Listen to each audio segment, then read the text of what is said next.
Those are the best moments for the camera. Hey everybody, I am James. And I am Altamise. And we are the Wood.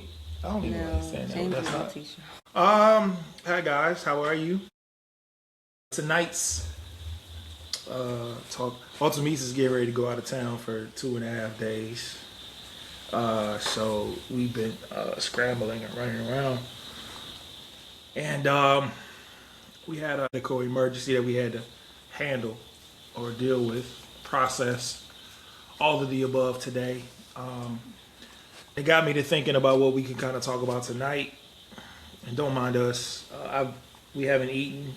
I got some chicken and ribs and black beans over here.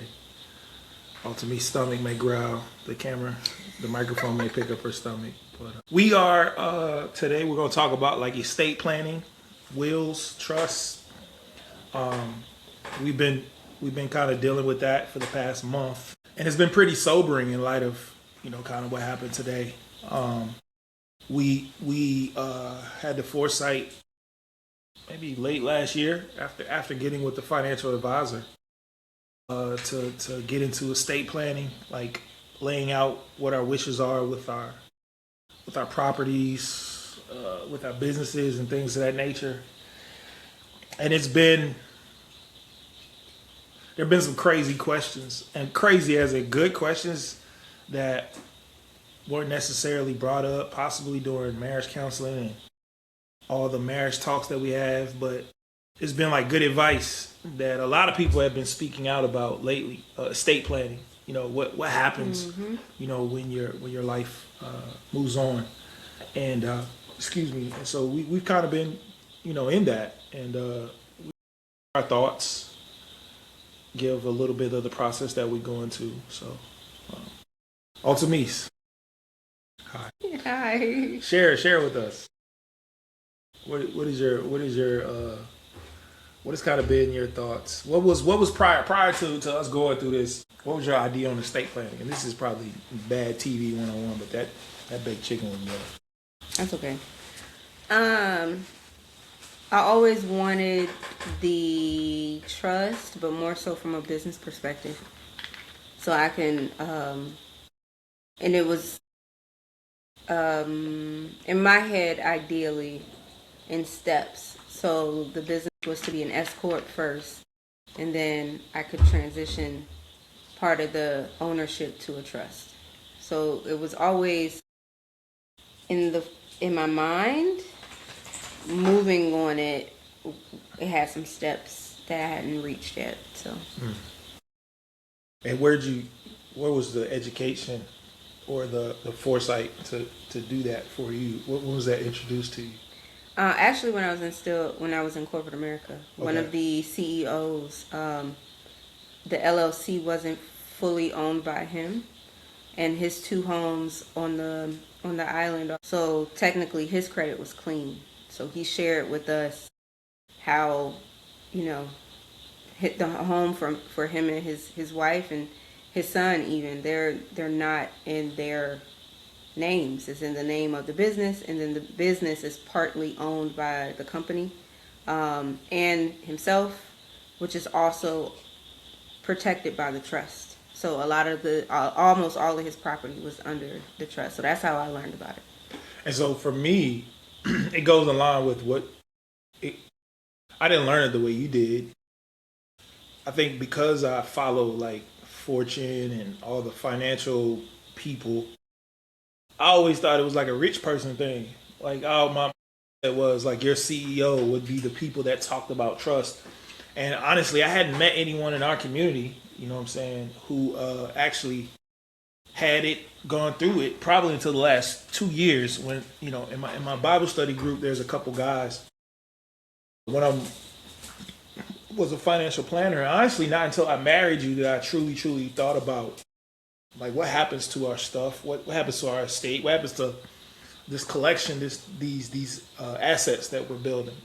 I kind of knew about assets, liabilities, but I never knew about the protection of them, like until maybe the last 2 or 3 years of navigating life. Sorry, our dog is over here But she playing with fine. her She ball. playing with a ball. She good. Yeah. Like focus on the people. Like you looking down again. Like focus Sorry, on I'm the looking people. at her and her ball. So that's kind of been like You just did the same thing. what? You did the same thing I did. You looked at the ball. I saw your eyes. I didn't look. I was looking for her to see where she was at, but I I saw didn't. you You though. were paying like you were locked in. Like anyway. So explain our like for you going through this with us. So we didn't just do a trust. We did a will and we did power of attorney and an advance directive. So going from trust, which you had information about, to the will process, like how has that been? Um, it's actually been pretty fine. As sentimental and emotional as I am, there are certain things I'm not. I'm pretty pragmatic, I would say. So like the process for me was just it was pretty logical, ironically, How so? for me. Cuz it was just picking. It was just like deciding, and like for me there wasn't much emotion connected to it. So there wasn't a sense of finality, or like because when you talk about a will, especially you talking about death, like nothing. But I am also the woman who had a conversation with her mom at like the age of 8 about her mom dying. Well, okay. So I How does that? I don't You trying to say you don't have a heart? know. I'm What are saying you? that What are you I'm saying that at 8, I guess that's where that pragmatic, practical thought process came from the conversation with my mom. So I'm like I how it's always said, God's will, you always want to die before your children. So but you do have to have a plan. Like you got to have it written out. Yeah, You yeah, got to yeah. so it's very um I don't know, it's very practical for me. Okay, so with that being said, and I'm just asking you more recently than I have, you've had somebody close to you pass away, and I watched you like cry and do all that stuff. Hmm. How do I reconcile that with what you just said? Because grief and this process are not connected. Okay. So losing someone you love and having that process of grief, which is not lateral, Mm-hmm. that's not connected to what we just did. Okay, I got you. Someone actually dying and us talking about what we plan, like what we would hope people honor when we die. Because the reality Ooh, is you touched something. we're gonna be dead. Like I got you. we won't be here. So Yeah. we would hope that the people would honor what we want, and that's why you want it in writing, and that's why you want the will and the trust So and all that I'm stuff. glad you brought that up. That was dope. During the question and answer, because we was like we had some special wishes of what we want to have. I told you about what the experience I do not want to have with my family, as Right. far as like anybody outside of me passing away. I don't want to argue about marbles and possessions to be the rift. I would hope that in my death it could be a unifier, but we know what happens to people Right. after death. Was that ever like a thought for you? No, but then I am also an only child. Yeah, So that's true. and the only thing that I thought of was it would be absolutely hilarious to me, although I'll be dead, but it would be very hilarious to me if anybody thought they had rights to something that should go to my child. Like That would be comedy. that Would would be be funny. very. But again, I'm the only child, so I don't. There wouldn't be many people in It that would just be your conversation. mom It would just be my or your mom. dad if you pass before them, Yeah, and then maybe. Izzy. And Izzy. Like so Yeah, it wouldn't yeah, be and then of course this me. whole I'll fight and, you. and the idea of someone being like, yeah, I want this townhouse cause like I feel like somebody in my family would be like, but you didn't like how housewife because she was like 22 when she got it. Like I feel like people would say something. So I would have to fight for your I, stuff. I feel like if I got you a good lawyer. you do We have a good lawyer. if you were to if I were to die and you were to be like, hey, this townhouse is mine. I don't think they say much about this house. I think they'd say something about the townhouse. I think somebody would be like, how? Because you didn't exist in her life before when she got it. So how is it yours when she literally got it before she was ever married? But we protect the assets. That's what you go through the trust estate planning process for. So I feel like, I feel like somebody would, like they would be like, why is it going to you and not her daughter? Not this house, definitely that townhouse.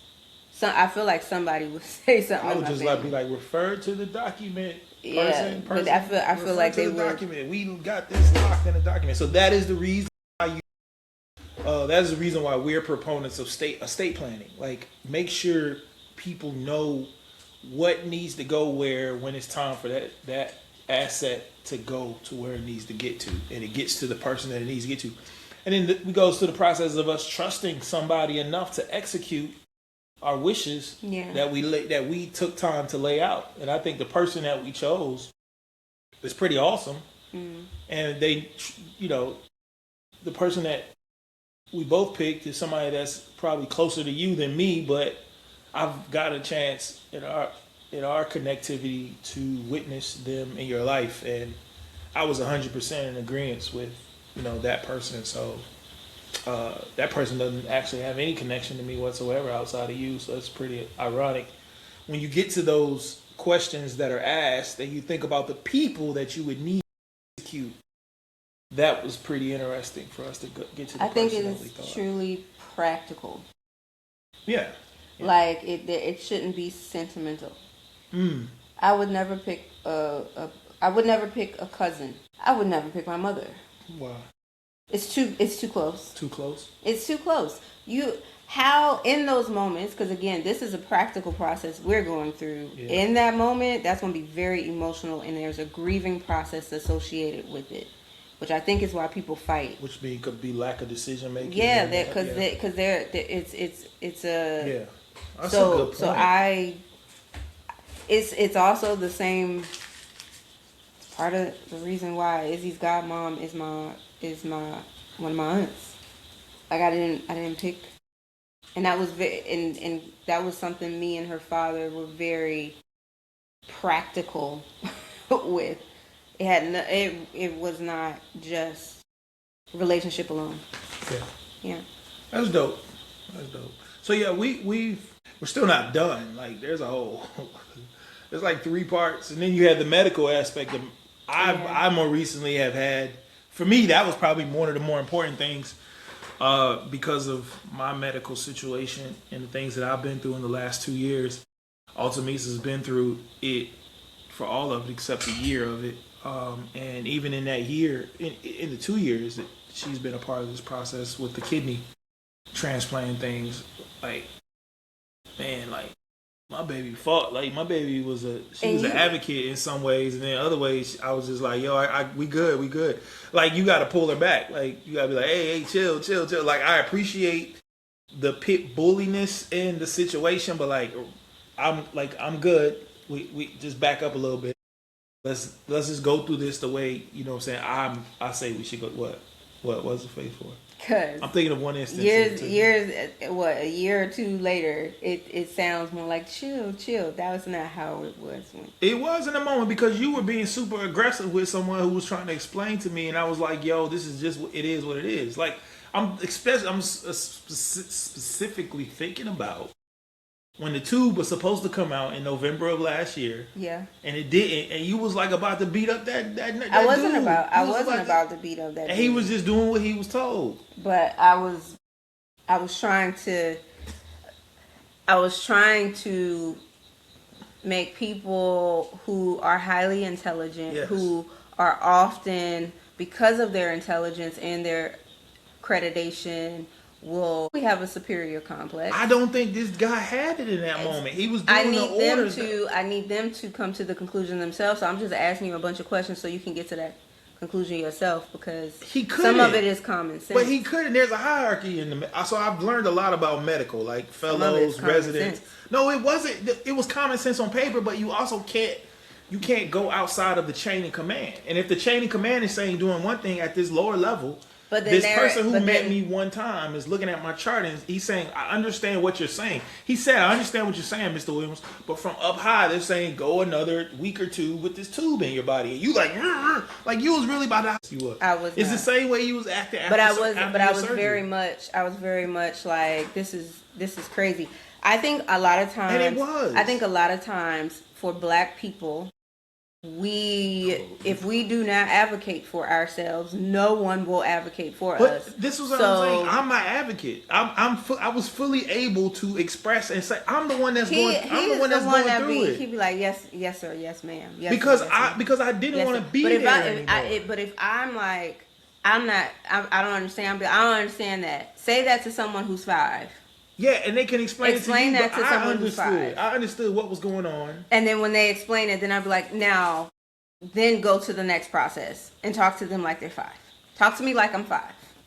But that's how I want them to talk. Because sometimes they give all these extra words. Again, the superior complex. Not saying all of them, but most of them. But you just brought in race too, and that wasn't that situation. But I don't. It was think a lack of communication on what was happening. It was too many. It was too many people Indians in the chief. Yeah. No, it's too many Indians too many people telling the chiefs in the process. Can I finish? Yeah. It's too many Indians telling the chiefs what to do. It was just a lack of communication. Had there been proper communication, which has been the process, because you have a surgeon. And you have PAs. You know how many people I have seen since my kidney transplant? So like everybody, I didn't see one person consistently. So if somebody's saying one thing on one Friday that I show up, and then 2 weeks later you get another person who's seeing something, and they got to look at the notes from the previous person. Like it runs into a bad case of telephone. I absolutely understand that. You know who was at the tail end, who got the bad part of the fact that they did not have proper communication. I didn't. I just had a tube in my body for one more week. I just had a foreign object in my body for another 6 weeks. It was already there. It wasn't another 6 weeks. I had a tube in my body since February. I've been dealing with What's another 6 weeks? No, but I was the one that was dealing with everything. I'm the one that had to pee I understand that. You did. But it's not, again, it wasn't about who's dealing with it and who's not. In that case, it was. At the end of the day, I believe it did. I believe that when you are in an industry that literally is life or death. Right. Like it is life or death. The lack of communication should not be at, like, the person who feels that shouldn't be the patient. But the tube in my body was for my benefit. It wasn't for my non-benefit at that particular time. It was for my benefit to make sure they were extra careful. But at that point, they knew sure that I didn't have to come because we were supposed to come in and have it removed. They knew that. No, they didn't know. The people at the IVR people did not know what the transplant people was saying. Okay. So when I get into IVR, they're like, hey, this tube, I'm saying this tube's supposed to come out because what was communicated to me, but it was like, nah, go another week. So that means somebody higher than that person was saying, no, keep it in because they wanted to see something. So that's what I'm saying. I was at the point of them not budging. You kept going. What I'm saying is you kept pushing and they weren't going to budge off what, they didn't care what you were saying. So at that point in time, I'm ready to go and you still want to argue with them. I'm like, yo, the longer time you argue with, the less time it takes for them to discharge me. I want to go home. He wanted to go home. Listen, I had a similar situation when I had Izzy, and I changed the entire system for our region by reaching out to the president of the network for that healthcare system and their billing system, and it was all messed up. So had I just been like, oh, it's fine, it's okay, it wouldn't have just impacted me. There was a line of other patients that would have had the same exact issue because nobody was pointing out this issue, getting it to anybody. So by my obnoxiousness of reaching out to the president of that healthcare system, it got done. He called me personally. But so this is what I'm saying. Sometimes is the key word. In this particular case, as the person who is the patient, I'm saying, hey, baby, I appreciate you advocating for me in this moment, but I need you to stand down. The point is, because I'm okay with what they're saying and I will come back next week, that's all I was saying. Okay. That's the only thing. Okay. Well, as you can see, Altamise and I we share. Man, our life has been pretty awesome. We've encountered things that has tested, shaped, grown, and challenged us to think outside of this box, if we had any boxes of what marriage is supposed to look like. And one of the things that I will say and share with you guys is estate planning. Estate planning is not just your businesses, your houses, your cars, and things like that. It's your will and it's your advanced directives in case, especially if you have medical issues. Having a spouse or somebody that you could talk to share what your wishes are in certain situations, to know whether you want to be resuscitated or to know if you want to go to the hospital or somewhere to happen at home, or even just to know what types of treatment you want to have in the hospital. And then the biggest thing, the other thing that we talked about was the power of attorney. And I told our lawyer, like, hey, should I not be able to walk or talk? I want Altamise to be my voice. So if you think I'm saying I don't want the pit bull, if something were to ever happen to me, I want this woman right here to be able to speak on my behalf.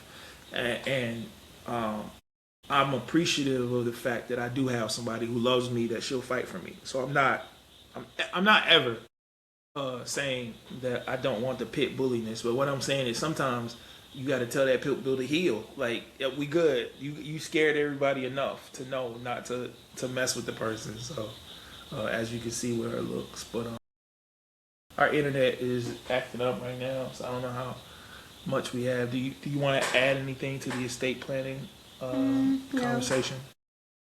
No. Wish my baby safe travels. She is headed out of here to be amongst some peers in her journey to becoming an editor-in-chief of a publication. We're super excited about what she has coming up. For those who may or may not know, this dynamo of this resilient person here is launching a magazine, and what was once described as being a fish out of water is now a beautiful swordfish in a pond. No, is that a bad example? Barracuda in the ocean, baby. My baby is a barracuda. That girl is ready to launch it. So she's headed out of town. Prayer for her travels. Prayer for her peace of mind. And I think she's going to be a light. And as she said, she changes things. I think she's going to be a light for the publication world here in the Savannah area. And possibly launching other locations for this company. But she's a game changer. We're proud of her as a family, and we support whenever she has to go or leave or go do what she got to do. So if you see her in the A, holla at her. Oh my God. No, don't holla at you. No. Maybe you want to close. No. Say if anything, just have the necessary conversations, even if they're awkward. And listen to people. Like, sometimes it may seem really weird and awkward to you or different, but there's always a method to someone's madness. There's a reason they see things the way they see things. So instead of telling them how they see it is wrong, get curious as to why they see it that way in the first place. And then have those difficult conversations. That's it. Yep, and get you a financial advisor. We got a great one. We do. Shout out to Zidani. Are we allowed to do plugs for We've done it before. We have. Shout out to Zidani, man. Chisholm. You know what I'm saying? Great financial advisor. That's our guy, man. He's been helping us out a whole lot. Shout out to our lawyer, Attorney Carmine. We got a lot of we can do advertising. Yeah, but that would mean they would pay us. Oh, yeah, okay. She got that. That's her area expertise. You don't give no advertising for free. My bad. What was the daddy's? That's different. Oh, okay, my bad. Yeah, that's different. But we're not gonna do it every time and be like, all right. Hey, shout out to all we can make people. Media kits for that. Shout out to the people that's been helping us. We love you guys. We're honored to be a part of your lives. If you're watching this, give us a shout out, plug in. Is there anything that we should get a statement we could put where they can engage with us? No, I don't know how you. No, just be sure you like, follow, and subscribe. That's it. Get rich before you die. Make sure people know. Okay, No. sorry. Okay, all right. We love y'all. Peace out.